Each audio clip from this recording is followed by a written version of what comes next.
Guys రీసెంట్‌గా popular OTT platform అయినటువంటి Amazon prime వీడియోలో 'మేక్ ఎ విష్' అనే మూవీ అయితే స్ట్రీమ్ అవుతుంది కదా! సో, ఈ వీడియోలో మనం ఏంటంటే అసలు ఆ మూవీ ఎలా ఉంది? ఏంటి? అనేది డిస్కస్ చేద్దాం. ఓకేనా? Let's go! అయితే ఇక్కడ ఫస్ట్ ఆఫ్ ఆల్ స్పాయిలర్స్ లేకుండా బేసిక్ స్టోరీ లైన్ ఏంటి అనే విషయానికి వచ్చినట్లయితే గైస్, పూజ, అను, మీరా అనే ముగ్గురు అమ్మాయిలు రాజేష్, అభయ్, రామ్ అనే ముగ్గురు అబ్బాయిలను అయితే ప్రేమిస్తారు. అయితే ఇక్కడ ఏంటంటే ఈ 3 లవ్ స్టోరీస్ ఎలా సాగుతాయి అండ్ అంతేకాకుండా పూజ, అను, మీరా వీళ్ళ లైఫ్‌లోకి అప్పుడప్పుడు వస్తున్న గుర్తు తెలియని వ్యక్తి ఎవరు? ఇలాంటివన్నీ కూడా మనమైతే మూవీలో చూడాల్సి ఉంటుందన్నమాట. సో, మొత్తానికి అర్థమైంది కదా స్టోరీ లైన్ ఏంటి అనేది.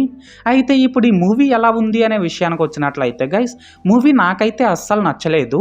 అండ్ ఇప్పుడు ఇందులో ప్లస్ పాయింట్స్ ఏంటంటే ఈ మూవీలో యాక్ట్ చేసిన యాక్టర్స్ అందరూ కూడా కొత్త వాళ్ళే అయినప్పటికీ వాళ్ళ పెర్ఫార్మెన్సెస్ మాత్రం నెక్స్ట్ లెవెల్లో ఉన్నాయనే చెప్పాలి. ప్రతి ఒక్కళ్ళు చాలా బాగా పెర్ఫార్మ్ చేశారు. దీనికి తోడు ఇదొక లో బడ్జెట్ మూవీనే అయినప్పటికీ కూడా ప్రొడక్షన్ వాల్యూస్ అయితే పర్లేదు, స్టోరీకి తగ్గట్టు బాగానే ఉన్నాయి. అలాగే సినిమాటోగ్రఫీ వర్క్ కూడా సూపర్ ఉందన్నమాట. విజువల్స్ అన్నీ చాలా న్యాచురల్గా ఉన్నాయి. అండ్ ఇక్కడ మెయిన్‌గా ఏంటంటే గైస్, జనరల్‌గా మనం చూసుకున్నట్లయితే ఇలాంటి చిన్న చిన్న మూవీస్‌కి డబ్బింగ్ అనేది ఒక మేజర్ ప్రాబ్లమ్‌లా కనిపిస్తుంది కదా! కానీ ఈ మూవీలో మాత్రం ఆ ప్రాబ్లమ్ నాకు ఎక్కడ కూడా కనిపించలేదనమాట. ఐ మీన్ ఇక్కడ ఏంటంటే ప్రతి ఒక్క క్యారెక్టర్‌కి బాగా సెట్ అయింది డబ్బింగ్ అయితే. సో, మొత్తానికి ప్లస్ పాయింట్స్ విషయానికి వచ్చినట్లయితే ఇదన్నమాట మ్యాటర్.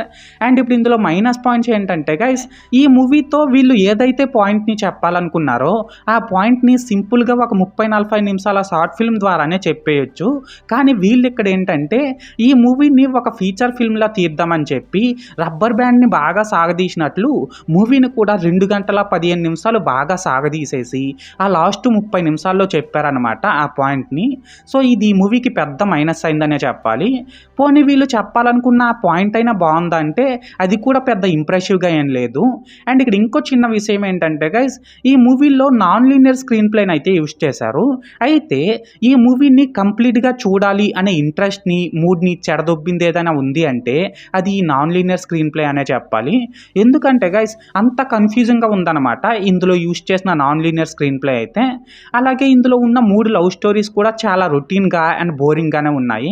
దీనికి తోడు ఇందులో అక్కడక్కడ వచ్చే సాంగ్సు అండ్ బీజీఎం ఈ 2 కూడా టూ వరస్ట్ ఉన్నాయన్నమాట. లాస్ట్‌గా ఏంటంటే ఒక సస్పెన్స్ థ్రిల్లర్‌గా వచ్చిన ఈ మూవీలో పాపానికి ఎక్కడ కూడా సస్పెన్సివ్ ఎలిమెంట్సే గానీ అండ్ థ్రిల్లింగ్ ఎలిమెంట్సే గానీ అస్సలు కనిపించవు మనకైతే. సో, మొత్తానికి మైనస్ పాయింట్స్ విషయానికి వచ్చినట్లయితే ఇదన్నమాట మ్యాటర్. అయితే ఇక్కడ ఓవరాల్‌గా ఏంటంటే గైస్, ఈ 'మేక్ ఎ విష్' మూవీ బాగుందా బాలేదనేసి అంటే నాకైతే నచ్చలేదు అండ్ మీకు కూడా నచ్చకపోవచ్చు. సో, మీరు ఇక్కడ ఏంటనేసి అంటే మీ దగ్గర ఏ మూవీస్ చూడడానికి లేవు అనుకున్నప్పుడు దీన్నైతే ఒకసారి ట్రై చేయండి. అంతేగాని మీ దగ్గర మూవీస్ ఉన్నప్పుడు మాత్రం దీని జోలికి అస్సలు వెళ్ళొద్దు. ఓకేనా? అండ్ నేను ఈ మూవీకి 5కి 1.5 రేటింగ్ ఇస్తున్నా. సో, మీరు కూడా ఒకవేళ ముందే ఈ మూవీని చూసినట్లయితే మీరు దీనికి ఎంత రేటింగ్ ఇస్తారో అది కామెంట్ సెక్షన్‌లో చెప్పేయండి. ఓకేనా? This is Lokesh signing out. జై హింద్.